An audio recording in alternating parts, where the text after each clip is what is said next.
रामकृष्ण हरी मंडळी, आज बनवायला घेतल्या तिळाच्या पट्ट्या. त्या कशा बनायच्या ते आज आपण बघणार आहोत. चला तर बघूया.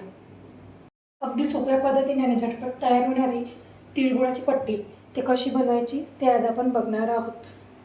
1 वाटी तीळ घेतलेले आहे आणि गॅस गरम करून कढई गरम झाली की गॅस थोडा मिडियम साईजचा करायचा आणि तीळ छान सतत फिरत राहून भाजून घ्यायचे. तोपर्यंत गोडसुद्धा मी किसून घेतलेला आहे. इथे 1 वाटी तीळ तर 1 वाटी गोड घ्यायचा किसून आणि वाटीनेच मोजून घ्यायचा.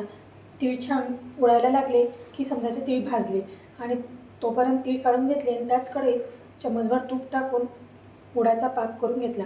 गुळाचा पाक असा फेस आणला की समजायचा पाक तयार आहे. तरीसुद्धा एका प्लेटमध्ये थंड पाणी घ्यायचं आणि त्यावर 2-3 थेंब टाकून बघायचे आणि तो जसा कडक झाला, गोळा बनून आवाज यायला लागला की समजायचा पाक तयार आहे. आणि जर आपल्याला मऊसूत पट्ट्या बनवायच्या असल्या तर जेलीसारखा पाक तयार करायचा. त्यामध्येच तीळ टाकून घ्यायचे आणि पूर्ण मिक्स करून घ्यायचं छान पूर्ण. दोन्ही सारण एकजीव झाले पाहिजे. एका ताटात तूप लावून हे पूर्ण सारण त्यामध्ये मिश्रण करायचं आणि ते थोडं हाताने थापून घ्यायचं किंवा पोळपाटावर लाटून घ्यायचं. आणि इथे बघू शकता अगदी झटपट सोप्या पद्धतीने ही रेसिपी तयार झालेली आहे.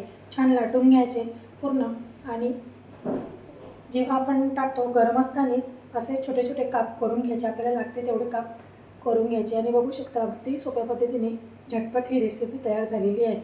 खाण्यासाठी अगदी मऊसूत बघा, क्रंची किती आतपर्यंत छान तयार झालेली आहे. व्हिडिओ आवडला असेल तर एक लाईक नक्की करा. ताईंनी चॅनलवर नवीन असाल तर सबस्क्राईब करा.